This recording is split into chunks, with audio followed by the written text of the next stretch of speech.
بسم اللہ الرحمن الرحیم۔ السلام علیکم۔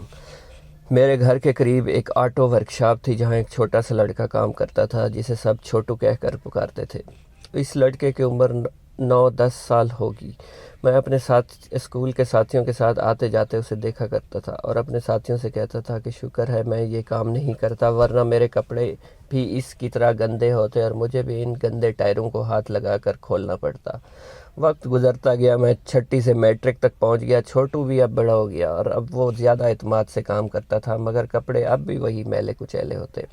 میں کبھی کبھار اس سے کہتا تم اپنی زندگی برباد کر رہے ہو، کاش تم بھی پڑھ لکھ کر کوئی کام کر لیتے صاف ستھرا تو اچھا فرد بنتے معاشرے کا۔ چھوٹو ہمیشہ جواب دیتا آدمی پڑھا لکھا ہو نہ ہو، سب سے بڑی چیز انسانیت اور دوسروں کے ساتھ ہمدردی ہے۔ بہت سارا وقت گزر گیا، میں نے یونیورسٹی سے بہت بڑی ڈگری حاصل کر لی، امتیازی نمبروں سے پاس ہوا تھا، اس لیے ایک فرم میں اچھی ملازمت مل گئی۔ میرے والدین نے میری شادی کرا دی، میری 2 بیٹیاں ہوئی۔ میں اپنے آپ کو بڑا خوش نصیب سمجھتا تھا اور اکثر اس کا تذکرہ بھی کر دیتا تھا کہ علم نے مجھے نفع دیا اور آج میں اپنی تعلیم کی وجہ سے اپنے بچوں کی اچھی پرورش کر رہا ہوں۔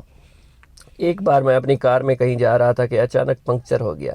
قریب ہی ایک آٹو ورکشاپ تھی، میں گاڑی کو دھکا لگاتا ہوا وہاں تک پہنچا۔ اتفاق سے یہ ورکشاپ وہی تھی جہاں کبھی چھوٹو کام کرتا تھا۔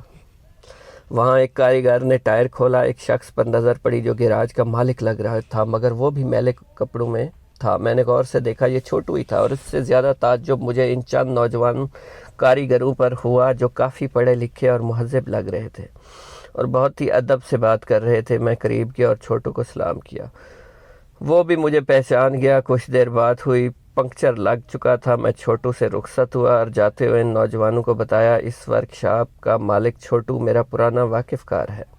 ان میں سے ایک نے کہا جناب چھوٹو نہ کہیں ہمیں اچھا نہیں